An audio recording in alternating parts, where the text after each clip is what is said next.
So, having wasted our time with the Rage videos, now we have a Rampage. Is he not making enough money? From his Patreon account, he gets over $1,000 a month. Apparently, that's not enough. He needs to eat a lot more McMuffins or stuff. So, he's going to make some fairly moronic comments about a scene in Justice League with Wonderwoman saving people. And apparently, she doesn't save people in the Mauler fashion that he desires, so it's a bad scene. It's farcical. It's just stupid. So we'll hear his comment. Remember, she can fucking fly out there. It would have been a strong opportunity for exposition and characterization for Wonder Woman beyond pining for Chris, not to mention spouting platitudes in each scene. Can I be like you someday? You can be anything you want to be.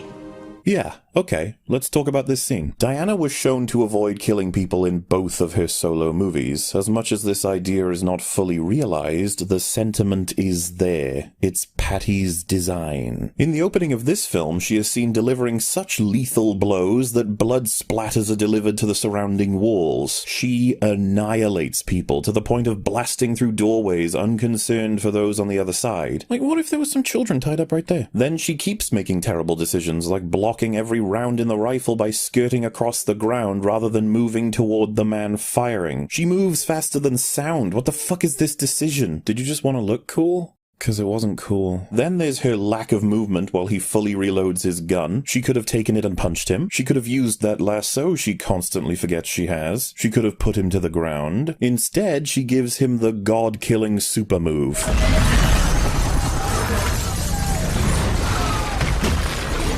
What the fuck? She fucking vaporized him. She destroyed a huge portion of this building. She endangered the lives of every child there. She's lost her fucking mind. After witnessing this maniac cause a significant disaster, possibly killing several people outside, with the debris fucking people up too, on top of painting the room with the blood of her enemies, all motivated by a sense of vengeance alone, a little girl asks if she can be anything she wants, and Wonder Woman confirms. Awkward, considering she's a demigod with the power to nuke buildings by slamming her braces together because she was born of a special species, but more importantly, this scene hits in no other way than fucking farcical. Let's not forget what happened to the last person who wanted to be like you, Diana.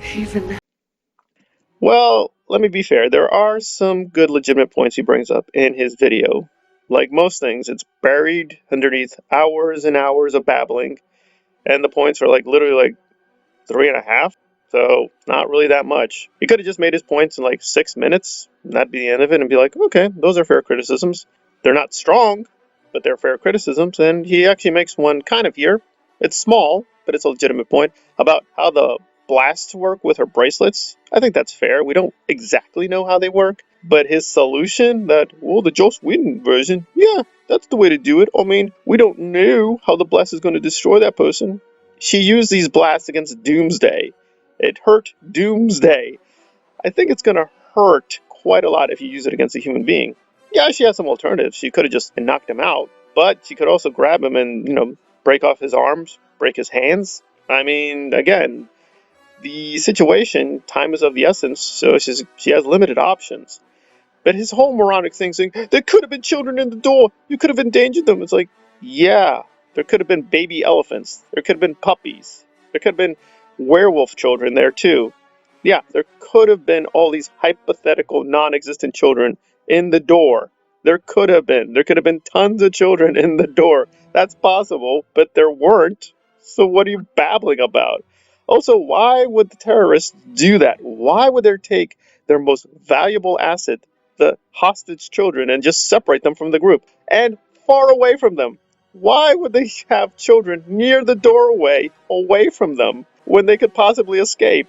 Why would they do that? Why? Why would they do that? What rational reasons would they have? So even his own hypothetical examples don't make any sense. Why would the terrorists act like that? Now, as far as her killing the terrorists, that's not character assassination. She kills soldiers in Wonder Woman. Patty shows this. She's not sadistic. She doesn't intend to kill people, but yeah, civilians, especially women and children, are in harm's way. Yeah, she's gonna get angry and she's gonna possibly kill. She doesn't kill all the time. She tries to avoid killing. And in fact, your own editing shows that. Her preference is saving civilians first, which she does with the bracelets. And she's like, why do you keep doing that with the bracelets? That's a part of the canonical character. She prefers to block bullets over killing people. In this case, she's killing people, but it's an existential situation where, well, again, she has limits. And also, no, she doesn't travel that fast. She has super speed, but it's not the Flash. So if some of those bullets get through and kill people, she can't just do a time travel trick, reverse time. She's not that fast. She has limits. So I'm really wondering, does he know anything about Wonder Woman? Even from the movies, they establish this. Like, she doesn't have that level of super speed. So what are you babbling about? I guess the only legitimate issue is like, well, that debris could have hurt people, yeah. But kill people? Okay. Who? How many? One person? How many people? Two persons could have been in danger? It's not exactly huge. And, like, you're taking literal when she says, you can be anything, little girl. Okay.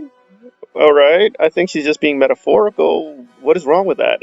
But even if we go so far as his own nutcase brain, in this universe, it is perfectly possible that girl could be endowed with, like, Captain Marvel energy and be stronger than Wonder Woman. It's unlikely, but it's actually perfectly possible. She could grow up to be much more powerful than Wonder Woman. That's actually logically possible in the DC universe. So why are her words bad or wrong? And your whole thing is she's not acting heroic. She's not doing anything heroic. And then she heroically gives a platitude to a young girl to be anything she can be. Well, but you just said she's not doing anything heroic. But now you're saying she's doing all these platitudes. Why is she doing that? Because she's a hero. Why is she doing that? Because she's a hero. Why did she do that? Because she's a hero. I'm like, and unfortunately, this is very typical of this whole video. It's just moronic, not even nitpicks. Like, he's just inventing things to complain about. And you're like, there's no issue. There's no major problem. The only minor issue is the bracelets, like how the mechanics work, how powerful are the blasts. Yeah, those are interesting issues, but okay. And I guess if you want to be super precise about it, yes, in the original incarnation of Wonder Woman, she was a radical feminist icon. That was very explicitly a part of the character. So her being vengeful, yes, that is a tricky issue because even though she was used in war propaganda, the creator was very clear he wanted a matriarchy. He wanted a feminist icon, a radical feminist icon, to stop wars.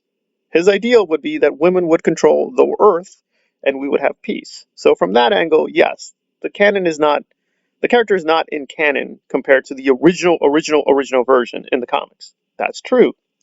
That's a legitimate issue.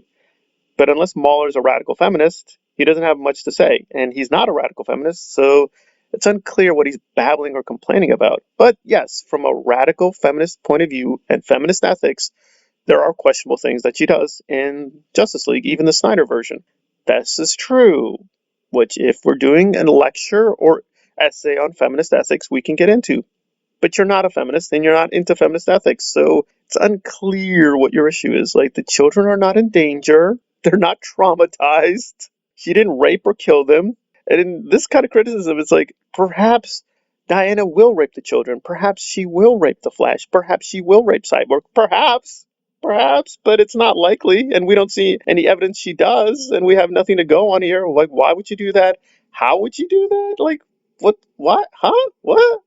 That's just, yeah, these are really, really stupid comments. But he raises at least one minor legitimate point. And from a broader perspective, yeah, there are interesting issues from meta ethics and meta philosophy, but he doesn't at all try to engage those issues seriously. So, but we'll give it a try. All right. Thanks for listening.